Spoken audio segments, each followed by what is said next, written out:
we've really been focused on fixed withdrawal rates.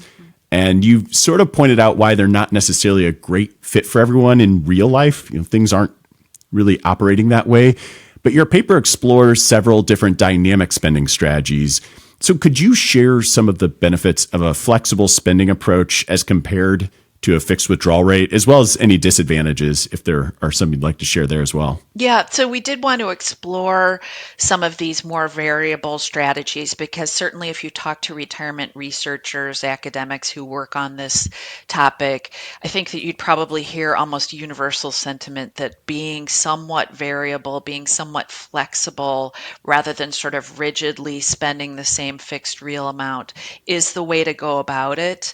And the key reason is that it helps protect you if after a market downturn, you can take a little bit less from the portfolio. It helps leave more of the portfolio in place to repair itself and recover when the market eventually does.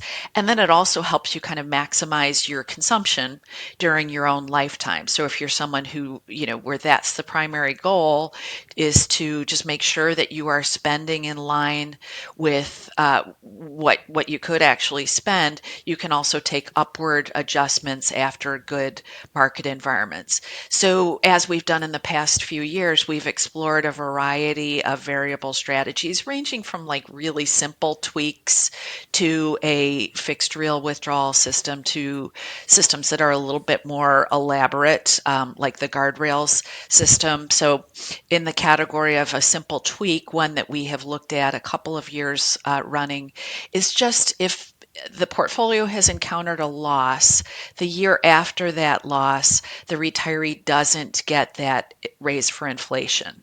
So 2022 is a kind of a good/bad example of that because we had bad bond market returns, bad equity market returns. Most portfolios had losses. So after 2022, the idea would be, sorry, no inflation raise in a year when inflation had really gone up a lot. But that's the basic sort of tweak to a fixed real withdrawal system, that you would not be able to take that inflation raise. And then when the portfolio recovered and again had gains, you could go back onto sort of taking the increase in line with inflation. So the nice thing is that simple adjustment, which I think is pretty easy for individual investors to pull off, does result in a decent little bump up in terms of starting safe withdrawal amounts. Not a lot, but a little, and maybe something that would be kind of a livable adjustment. Certainly easy to calculate, easy to sort of incorporate into your retirement spending plan. Then we looked at spending in line with required minimum distributions. So using some sort of system that incorporates, well, how did the portfolio behave, which is what you do when you calculate your RMDs. You have to look back to whatever your balance was at the end of the year prior. So incorporating portfolio balance/behavior as well as your age. So you get to take a little bit more as you age because your time horizon due to your life expectancy is shrinking a little bit.